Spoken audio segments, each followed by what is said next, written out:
लेकिन हम इतने अज्ञानी हैं ना, ये सब अज्ञान के कारण है। जब तक हम खुद को शरीर मान रहे हैं, ये सभी किस लिए मान रहे हैं? अज्ञान के कारण। इसके बारे में सुकरात ने कहा था कि जीवन में एक बार जरूर जानना, कुछ जानना या मत जानना, कि मैं कुछ नहीं जानता।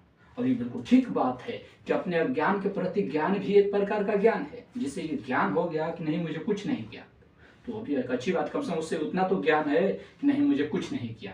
नहीं तो आज के डेट में किसी से आप ज्ञान मांगो, ज्ञान देने लगते हैं।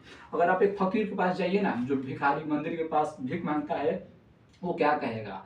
हे प्रभु, अगर आप मुझे कुछ देंगे तो भगवान आपको देगा। अब अगर आप थोड़ा सा तर्क बुद्धि लगाए तो आपको पता चलेगा कि ना उसको ज्ञान से कुछ लेना देना है, ना ही उसको धर्म से, पुण्य पाप से लेना देना है। उसको लेना देना है हमारी जेब से, और उसी के लिए वो इतना ज्ञान दे रहा। अब ये स्वाभाविक बात है, सभी अपने बिजनेस में ट्रिक लगाते हैं, तरीका लगाते हैं। कोई बोल के लगाता है, कोई 420 करके लगाता है, तो सबकी अपनी अपनी स्वभाव है, तरीके के।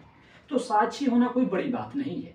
अब इसका मतलब ये नहीं है कि आप जान गए कि आप शरीर नहीं हो, आत्मा नहीं हो, सॉरी, शरीर नहीं हो, जल नहीं हो, पृथ्वी नहीं हो, आकाश नहीं हो, तो शरीर में अगर गर्मी हो रहा है, कहीं पे बैठे हो, पसीने हो रहे हैं, तो पसीना बहाते जाना, ऐसा नहीं। वहां से हटना, शरीर के लिए सुविधा बनाना, लेकिन बोधपूर्वक ये समझना कि नहीं, मैं जो कर रहा हूँ वो शरीर के लिए कर रहा हूँ, शरीर की आवश्यकता है। अब ये भी नहीं कि आप जान गए कि भूख तो मुझे लगती नहीं है, शरीर को लगता है, तो अब शरीर को भोजन क्यों दे? फिर तो शरीर विक्षिप्त हो जाएगा, खंडित हो जाएगा, शरीर आपका टिकेगा ही नहीं। शरीर को जितनी आवश्यकता है उतना दीजिए। वैराग्य में पहले सूत्र में यही तो